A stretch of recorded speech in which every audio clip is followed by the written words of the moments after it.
நண்பர்களே, நேற்று ஸ்வாட் அனாலிசிஸ் பார்த்தோம். Strength, weakness, opportunity, threads.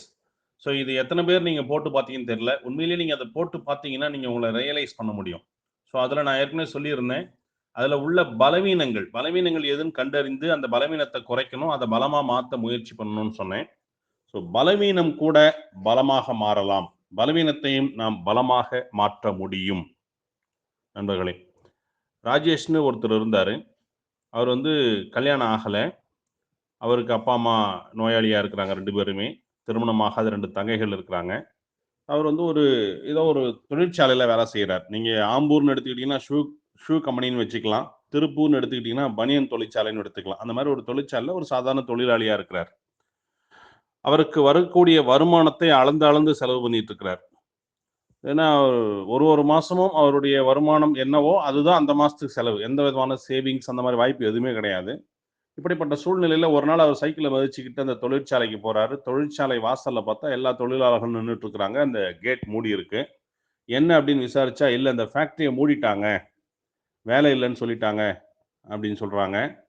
அப்புறம் சில பேர் நம்ம இதை நம்பிக்கிட்டு இருக்க முடியாத மாதிரி இருக்கு, நம்ம ஏதாவது வேற வேலைக்கு போகலான்னு முடிவு பண்றாங்க. ஒரு சில பேர் நம்ம தொழிற்சங்கத்தின் மூலமாக போராடலாம், கண்டிப்பா நமக்கு வந்து நியாயம் கிடைக்கும் அப்படின்னு சொல்றாங்க. ஆனா எப்படி பார்த்தாலும் இப்போதைக்கு அங்கு வேலை இல்லை, அங்கிருந்து வருமானம் கிடைக்க போறதில்லைன்றது உறுதியாயிடுச்சு. ஸோ ராஜேஷை பொறுத்த வரைக்கும் எந்த விதமான சேமிப்பும் கிடையாது. ஸோ ஒரு நாள் கூட அவர் தாமதிக்க முடியாது, ஏதாவது செஞ்சு தான் ஆகணும். அந்த சூழ்நிலையில இப்போ நம்ம வேற எதுவும் பண்ண முடியாதுங்கிறதுனால, ஒரு மாசம் சம்பளம் இல்லைன்னா முடிஞ்சு போச்சு. அடுத்த மாசம் அந்த குடும்பம் நடுத்தெருவுக்கு தான் வரணும். அப்போ உடனடியா வேலை வேணும்னு சொல்லி எல்லா வகையிலும் அந்த ராஜேஷ் முயற்சி பண்றார். பல இடத்துங்கள்ல சொல்லி வைக்கிறார் நண்பர்கள் கிட்ட. அது இல்லாம வந்து இந்த செய்தித்தாள்ல வரக்கூடிய வேலைவாய்ப்பு விளம்பரங்கள், அத பார்த்து வந்து அந்த கம்பெனிகளுக்கெல்லாம் நெறைய அப்ளிகேஷன்ஸ் போடுறாரு. நெறைய இன்டர்வியூஸ் போறாங்க. எதுலயும் வேலை கிடைக்காம அவரும் ட்ரை பண்ணிக்கிட்டே இருக்கிறார். இந்த சூழ்நிலையில ஒரு நாள் வந்து ஒரு மிகப்பெரிய நிறுவனத்திலிருந்து ஆஃபீஸ் பாய் வாண்டட்ன்னு சொல்லி ஒரு விளம்பரம் இருக்கு. அப்போ இவருக்கு அந்த வேலைக்கு போனா நம்ம கஷ்டமெல்லாம் தீந்துரும் அப்படின்னு சொல்லிட்டு போறாரு. அந்த ஆஃபீஸ் இருக்கிற பில்டிங் பார்த்தோனே ஒரு சந்தோஷம். மிகப்பெரிய பில்டிங். ஸோ இவ்வளோ பெரிய பில்டிங்ல இந்த ஆஃபீஸ் இருக்குன்னா, கண்டிப்பா ஆஃபீஸ் பாயா இங்க இருந்தாலும் ஒரு நல்ல சேலரி கிடைக்கும். கண்டிப்பா நம்ம பிரச்சனைகள்லாம் தீந்துரும் அப்படின்னு சொல்லி ரொம்ப சந்தோஷப்படுறாரு. போய் பார்க்குறாரு. ரிசப்ஷன்லாம் ரொம்ப பிரம்மாண்டமா இருக்கு. எல்லாத்தையும் தாண்டி ஒரு இன்டர்வியூ பண்ண போறவர் அந்த கம்பெனியில இருக்கிற ஒரு ஹெச்ஆர் மேனேஜர். அந்த ஹெச்ஆர் மேனேஜர் நிறைய இவர கேள்விகள்லாம் கேட்குறாரு.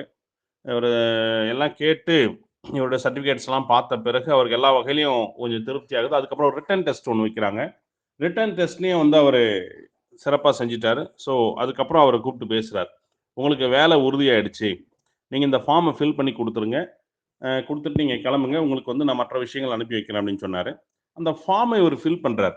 ஃபில் பண்ணும்போது பார்த்தா, அந்த ஃபார்ம்ல வந்து மெயில் ஐடி கேட்டிருக்கிறாங்க. ஸோ அப்போ இவர் என்ன பண்றாருன்னா, அவர்கிட்ட சார் எனக்கு வந்து மெயில் ஐடி கிடையாது. நான் இதுவரைக்கும் மெயில் யூஸ் பண்ணல அப்படின்னு சொல்றாரு. அந்த ஹெச்ஆர் மேனேஜர் ஆச்சரியமாயிறாரு. இந்த காலத்துல நீங்க இப்படி ஒருத்தர் இருக்கிறீங்களா? மெயில் ஐடி இல்லாம நம்ம எதுவுமே பண்ண முடியாது. இங்க உங்களுக்கு வேலை சம்பந்தமான விஷயங்களே நான் மெயில்ல தான் அனுப்ப போறேன். அதை ரிசீவ் பண்றதுக்கு உங்களுக்கு மெயில் வேணும். மெயில், கம்ப்யூட்டர், ஆண்ட்ராய்டு ஃபோன் இதெல்லாம் இல்லாம ஒருத்தர் எப்படி இருக்க முடியும்? இந்த கம்பெனில வந்து கம்பல்சரி எல்லாருக்குமே மெயில் வேணும். மெயில் ஐடி இல்லாம வந்து இந்த கம்பெனில நம்ம வேலையை தர முடியாது அப்படின்னு சொல்லிட்டு இவருக்கு அந்த வேலை இல்லைன்னு சொல்லி திருப்பி அனுப்பிச்சிடுறாரு.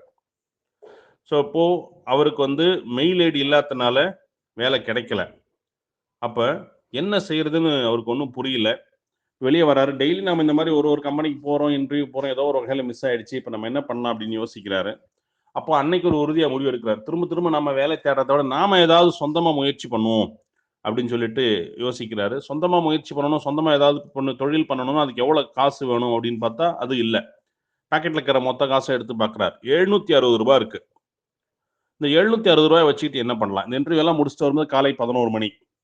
இப்போ என்ன பண்ணலாம்னு யோசிக்கிறார். கடைசியா ஒரு முடிவு எடுக்கிறார். நேரா அங்க இருக்கிற மார்க்கெட்டுக்கு போறார். நேரா மார்க்கெட்டுக்கு போய் அந்த ரூ. 700 வந்து ஒரு கூடை வாங்குறாரு. பிளஸ் ஒரு ரூ. 500 காய்கறிகள் வாங்குறாரு. ஒரு கூடை, அதுல காய்கறிகள் ஒரு ரூ. 500 வாங்கிக்கிட்டு தெரு தெருவா விற்க ஆரம்பிக்கிறார். ஏதோ ஒண்ணு நம்ம பண்ணுவோம். இன்னைக்கு வந்து வருமானம் இல்லாம போகக்கூடாதுன்ற உறுதியோட அவர் செயல்படுறார். தெரு தெருவா அவர் போகும்போது நிறைய பேர் காய்கறிகள் வாங்குறாங்க. ஈவினிங் வந்து அந்த கூடையில இருக்கிற மொத்த காய்கறி வித்து முடிச்சிட்டார். வித்து முடிச்சுட்டு மொத்தம் எவ்வளோ கையில இருக்குன்னு கணக்கு பார்க்குறார். மொத்தம் ரூ. 1000 இருக்கு. இவர் காய்கறிக்கு போட்ட முதலீடு ரூ. 500. இப்ப கையில ரூ. 1000 இருக்கு. ஸோ ரூ. 500 லாபம். ரொம்ப சந்தோஷம் இருக்கு. ரைட். இந்த ரூ. 1000 அப்படியே வச்சுக்கிட்டு மறுநாள் விடிகாலம் எழுறாரு. விடிகாலமே எழுந்து நேரா வந்து மார்க்கெட் போறாரு. மறுநாள் விடிகாலையில இருந்து இவர் அந்த ரூபாய்க்கு காய்கறி வாங்கிட்டு போய் சேல்ஸ் பண்றாரு. ஸோ அதனால மறுநாள் ரூபாய்க்கு சேல்ஸ் பண்றாரு. மறுநாள் இவருடைய லாபம் வந்து இன்னொரு ரூபாய். அதாவது ரூபாய் முதல் போட்டு ரூபாய் வருது. ரூபாய் வருமானம். இது அவருக்கு ரொம்ப பிடிச்சிருச்சு. பரவாயில்ல, ஒரு நாளைக்கு ரூபாய்னா மாசம் ரூபாய். இது நல்ல தொழில். இதை நம்ம செய்வோம்னு சொல்லி தொடர்ந்து செய்றார். ஒரு கட்டத்துல வந்து நிறைய காய்கறிகள் எல்லாரும் எடுத்துட்டு போய் தெருவா விற்கிறதுல சிரமங்கள் இருக்கு. அப்ப என்ன பண்றேன்னா, ஒரு இடத்துல நிறைய வாடிக்கையாளர்கள் அவருக்கு இருக்கிற ஒரு தெரு பக்கத்துல வந்து சின்னதா தெருவோர கடை ஒண்ணு போடுறாரு. அங்கேயே வந்து எல்லாரும் வாங்கிட்டு போற மாதிரி பண்றாரு. இன்னும் கொஞ்சம் காய்கறிகள்ல அதிகமா அங்க இருப்பு வைக்கிறார். ஸோ அதுக்கப்புறம் நல்லா கொஞ்சம் கொஞ்சமா இவருடைய இனிமையான பேச்சு எல்லாம் வந்து பார்த்தீங்கன்னா, மக்கள் கவர்ந்து எல்லாரும் வந்து அங்க காய்கறிகள்லாம் வாங்குறாங்க.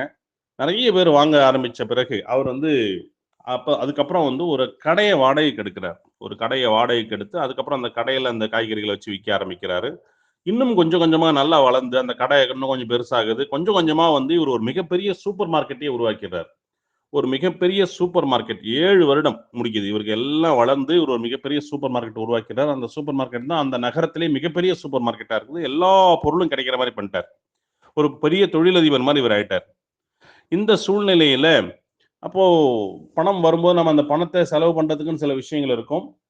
பணத்தை சேமிக்கிறதுக்குன்னு சில விஷயங்கள் இருக்கும். இதெல்லாம் ஒரு பண்ணும்போது நம்ம இன்சூரன்ஸ் போடணும் அப்படிங்கிற ஒரு இது வருது. நிறைய பேர் அட்வைஸ் பண்றாங்க. சரி, இன்சூரன்ஸ் போடுறதுக்காக ஒரு இன்சூரன்ஸ் ஏஜென்ட் வர சொல்றாரு. அவர்கிட்ட அந்த இன்சூரன்ஸ் தொடர்பான விஷயங்கள்லாம் ஃபில் பண்ணும்போது அவருடைய பேர் கேட்கிறாரு, வயசு கேட்கிறாரு, அட்ரஸ் கேட்கிறாரு, எல்லாம் சொல்லிக்கிட்டே வர்றாரு.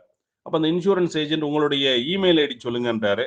இல்ல எனக்கு இமெயில் ஐடியே கிடையாது அப்படின்னு இவர் சொல்றாரு. அதுக்கு அந்த இன்சூரன்ஸ் ஏஜென்ட் சொன்னாரு, நல்ல வேலை இமெயில் ஐடி எல்லாமே நீங்க இவ்வளவு வளர்ந்துருக்கிறீங்களே, ஒருவேளை இமெயில் ஐடி எல்லாம் இருந்திருந்தா நீங்க எந்த அளவுக்கு வளர்ந்துருப்பீங்க அப்படின்னு ஆச்சரியமா கேட்கிறாரு. அதுக்கு இவர் சொன்னாரு, ஒருவேளை இமெயில் ஐடி எனக்கு இருந்திருந்தால் நான் இன்னைக்கு ஒரு கம்பெனில ஆபீஸ் பாயா இருந்திருப்பேன். நண்பர்களே, இதுதான் நிஜம். இமெயில் ஐடி இருந்திருந்தால் அவருடைய செயல்பாடு அந்த ஆபீஸ் பாயா முடிஞ்சிருக்கும். அது இல்லை அப்படிங்கிற அந்த ஒரு பலவீனம், அது இல்லாத ஒரு விஷயம், அதை வந்து பாசிட்டிவா மாற்றி ஒரு மிகப்பெரிய தொழிலதிபராக ராஜேஷ் ஆன கதை இதுதான். அப்போ எந்த ஒரு விஷயம் நமக்கு பலவீனமாக இருக்கிறதோ நாம் சரியான முறையில் அதை பயன்படுத்தும் போது அதுவே பலமாக மாற முடியும். நீங்க ஒரு பிசினஸ் பண்றீங்க, அந்த பிசினஸ்ல உங்களுடைய செயல்பாடு சரியா இல்லை அப்படின்னா அந்த செயல்பாட்டை மாத்துங்க. அந்த பிசினஸே உங்களுக்கு சரியா இல்லைன்னா அந்த பிசினஸை மாத்துங்க. அப்ப நீங்க இந்த ஒரு ஒரு பிசினஸ்ல வந்து உங்களுக்கு ஏதோ ஒரு வருமானம் வந்துட்டு இருக்குது, அதுல பெரிய வருமானம் இல்லை அல்லது நஷ்டமாகுது அப்படின்னா நீங்க இன்னொரு தொழில் செய்யும் போது மிகப்பெரிய வருமானம் கிடைக்க உங்களுக்கு வழி இருக்கும். ஆக நாம் மாற்றங்களுக்கு தயாராக இருந்தால் பலவீனங்களை பலமாக மாற்ற முடியும். ஆகவே உங்கள் உழைப்புக்கேற்ற பலன் நிச்சயம் கிடைக்க வேண்டும் என்றால் உங்களுடைய உழைப்பு, உங்களுடைய செயல்பாடு போன்றவற்றை அதற்கு தகுந்தாற்போல் மாற்றுங்கள். பலவீனங்களை பலமாக மாற்றி வாழ்க்கையில் மாபெரும் வெற்றி பெறுவோம். வாழ்த்துக்கள். நன்றி.